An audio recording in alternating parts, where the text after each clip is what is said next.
going to get straight into Manchester United after another difficult week for Andre Onana. Now, he has been left out of the squad for today's game at Newcastle following his 2 mistakes against Lyon in midweek. We understand that Ruben Amorim wants him to have a period of rest and clear his head after a tough time both on and off the pitch.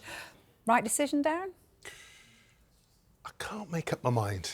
I mean, listen, every Man United fan who saw Thursday's game will look at him and say absolutely the right decision. All players want to play. And you would imagine the best way for him to get out of this bad run of form is to play again. Now, today's game, every game is important when you're a Manchester United footballer and when you support Manchester United, but in the context of their season, it's not going to make that much of a material difference as to their domestic campaign. But ahead of the second leg of their European tie, dropping him is a big step. Now, will he be brought back for that game? Is he resting him so that he can bring him back, or will it be longer than that? That's the big question. And all of these headlines in all of the papers today suggest that there is certainly doubt about his long-term future. Just on the right side, behind Darmesh, you might be able to see there's a bit of a difference of opinion, because that headline there, the second one, just by his elbow there, drop Onana, no, give him a chance. That's Andy Dunn in the Sunday Mirror. Whereas that one underneath that headline, Axe might help Onana, he's a liability for United. That's Danny Murphy in the Mail on Sunday. So there is a split of opinion in the Sunday papers, even though there is unanimity on social media from fans who've seen him play. To be fair, a lot of fans with that emotional investment in United and their results, whereas these two are quite objective opinions from the outside. Whatever happens, though, it's adding scrutiny to a position where Manchester United really don't want there to be any scrutiny, because now he's dropped for today's game. What happens on Thursday? Does he come back in? How much pressure is now on Altay Bayindis? If he has a really good game or a bad game or an indifferent game, what happens on Thursday? All eyes will suddenly be on the goalkeeping position ahead of this game. The second thing you said is key. If Bayinde comes in and has a bad game, what then? Exactly. Does he just come back in? I suppose the noises we're hearing is he could easily come back in for Thursday's game. So they're actually making that known almost, that, you know, Onana has been dropped, but it's for a couple of reasons, as you mentioned before. It's for performances on the pitch, but some issues off the pitch as well. Look, there has been this characterisation of him as a bad keeper, right? He's played for Barcelona, he's played for Ajax, he's played for Inter Milan. He helped Inter Milan to the Champions League final. You don't do that if you're a bad keeper. I think he's having a bad season, absolutely right. I think he's lost his confidence. There have been moments where he's saved Manchester United previously. I remember games against some of the biggest teams in the Premier League where he's really been impressive. But there's no doubt about the fact that his confidence has drained away. And in the most recent games, he's been poor. He would accept that. Doesn't help with, you know, a fellow pro, Nemanja Matic, coming out and basically, you know, labelling him as the worst goalkeeper. I mean, did that surprise you? I mean, did he break a code? I'll be honest with you, Matic? and I'll tell you what I said a couple of pounds in the WhatsApp group. I thought Matic was disrespectful. I think he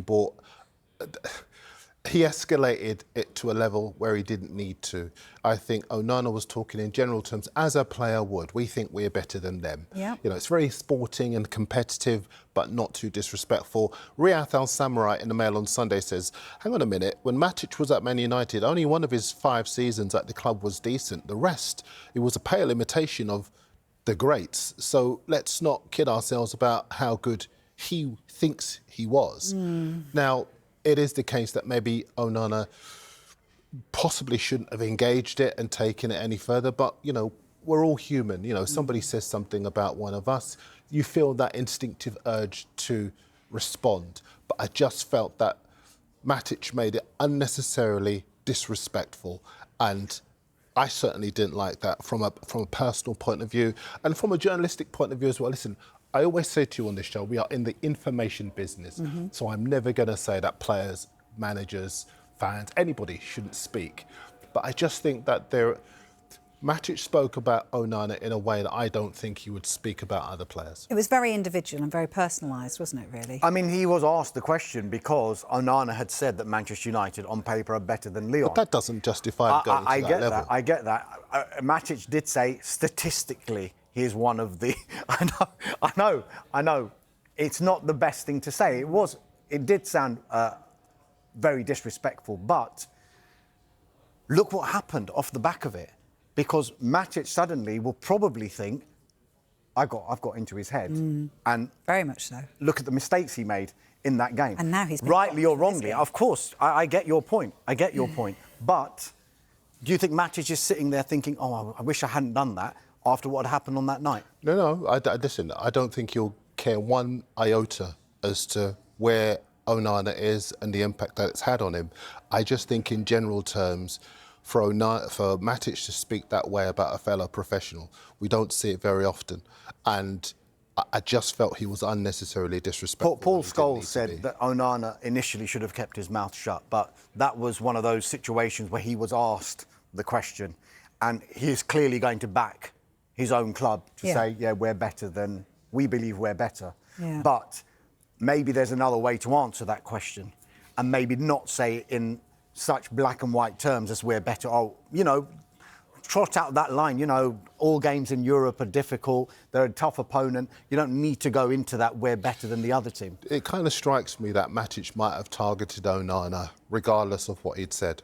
It felt like something that he just wanted to say. Unfortunately, when he's having a bad game, it goes almost from bad to worse with him. In the past, when we've watched him have a bad game, it's it just gets worse and worse. So you can see that he's one of those players that kind of does need that confidence boost, and this is exactly what he hasn't got this time. Yeah, and listen, there have been games, certainly when he initially arrived, where he'd made mistakes and he fronted up. He was not short of the confidence to come forward and say, yeah, I made that mistake, but I'm going to stand up to be counted. He didn't hide. And there is no doubt, I'm not sitting here saying that he's had a good season or even trying to defend the mistakes and whatever else. I just felt that I just didn't like the discourse. As soon as I saw it, I didn't think, oh my goodness, isn't that funny? Or as they say, savage or whatever. I just felt it was a disrespectful way to speak about another fellow professional. And we don't often see that discourse plummet to that level. And I just don't, it's a personal thing, I suppose, but I just don't like to see. And you wonder whether he's had those conversations. I'm going to say we don't know whether he's had those conversations with Amorim this week, but the fact that he's been dropped as well, I wonder what that does for him right now as well. The fact that everyone's going to be talking about him being dropped. Look, away from Onana, the papers are going quite heavy in today about the fact that there's going to be a pretty big summer clear-out.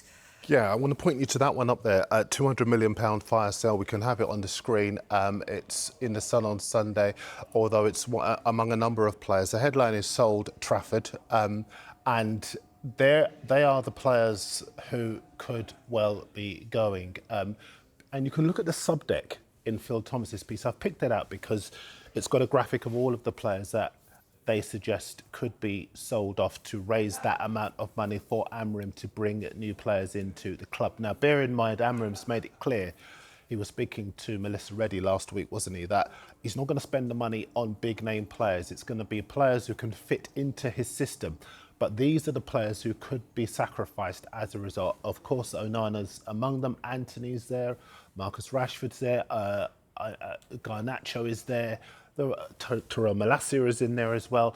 A number of players who could go so that they can get the money to bring the players in to back their manager. I said last week, it is a fallacy to say that United do not back their managers. They do. Even when everyone outside feels, actually, it's not quite the right thing to do, as they did with Ten Hag. But they give their managers the money to spend, and that's what they want to do. And Jim Ratcliffe said the same, didn't he, to Gary Neville. We want to back our manager in the transfer window. For the club, not necessarily for Amorim, for the club, this is a huge, huge summer. And I'm sure the transfer king will underline that. Well, you know the club very well. In terms of that lineup there, did you see anyone missing there that you thought should be on that list? No, that looks about right. But okay. You've also got to ask yourself the question, how much money are those players going to generate? Because if it's becoming public knowledge that these are the players that they're willing to let go, suddenly your bargaining position isn't the greatest. You've spent, 80-odd million pounds on Antony. How much are you going to recoup of that money?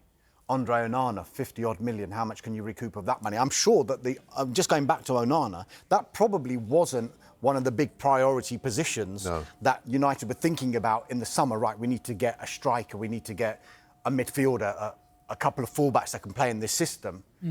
Now this issue has reared its head. Suddenly they're like, do we need a new goalkeeper? And how much is that going to cost Manchester United? So I get that they're going...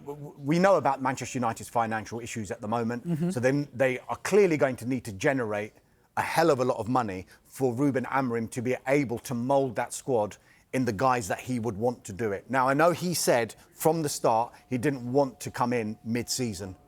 I think it might have helped him in hindsight when he gets to the summer that he did come in mid-season because, number one, the expectation level has gone down a little bit because there hasn't been this manager bounce that you usually get, but there is still a full backing, particularly from the fan base, for Ruben Amorim because they realise he is almost the victim of everything that has happened before he arrived. He's got this mishmash of a squad. He is trying to change the culture at United and change the formation that he wants to play at United as well. And I know he's become under a lot of criticism when people say, well, why can't he adapt? Why should he adapt?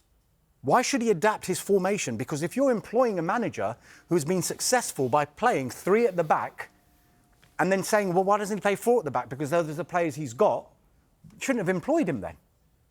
But then shouldn't he have a second way to play? Martin Samuel said this a few times in his column. If he's that good a manager, why doesn't he have a second way to play?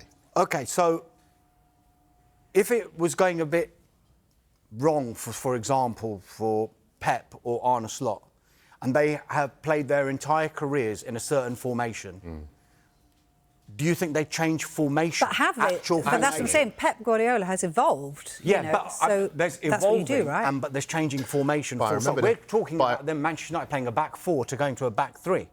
Well, that's how he plays. I agree with you, but then on the flip side, I remember the Forest game where Liverpool were behind, and Arne Slot switched to a back 3 because he realised that he was being completely overrun, and he showed that adaptability to be able to address being overrun. The difference is that they're coming from a position of strength, Liverpool and Manchester City, because they've had this success. They've got a fantastic squad. We're talking about Liverpool. You're saying 6 players. No, maybe they'll bring in 2 or 3 players. Yes. And maybe those 2 or 3 players will come in to strengthen the bench to increase competition to the people in the first team. United, we're talking about 5 or 6 players, not to go in the squad. They need to go straight in the first team. Yeah. And they need to be players that Ruben Amorim's going to have to work with and going to fit into the formation that he wants to play. He almost needs them to have already played in the way that he wants them to play before they come into the club. And that's why I was saying this is going to be a huge summer for United, because if they get it wrong, they could drift even further away from what is turning out to be a restructured top 6. Actually, it's a top 7. There's a terrific piece by James Sharp in the Mail on Sunday saying that the middle order of the Premier League is stronger than ever.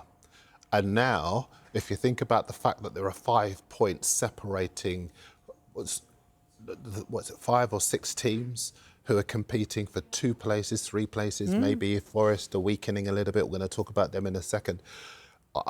I think that is going to be tougher than ever if Man United don't get it right this season. They have to hit the bullseye on every single transfer. They're not like these other clubs now. Say, for example, Liverpool go into the transfer window, or Manchester City go into the transfer window, even Arsenal go into the transfer window, and they each buy 3 or 4 players, for example. If one of them doesn't work out, fine, they can cope. United cannot afford any of their players not to work out. They have to hit the bullseye with every single transfer that they do now. And if they do, they can challenge for top 4 again, surely. That's a big if, Vic. Well, that's the plan. I mean, I don't think if Manchester United, it's not about top 4. They want to be challenging for titles, but small steps, clearly. Yeah. But, yeah, first and foremost, yes. Who knows? The Europa League, it could still turn into a successful season for Manchester United. It could, indeed.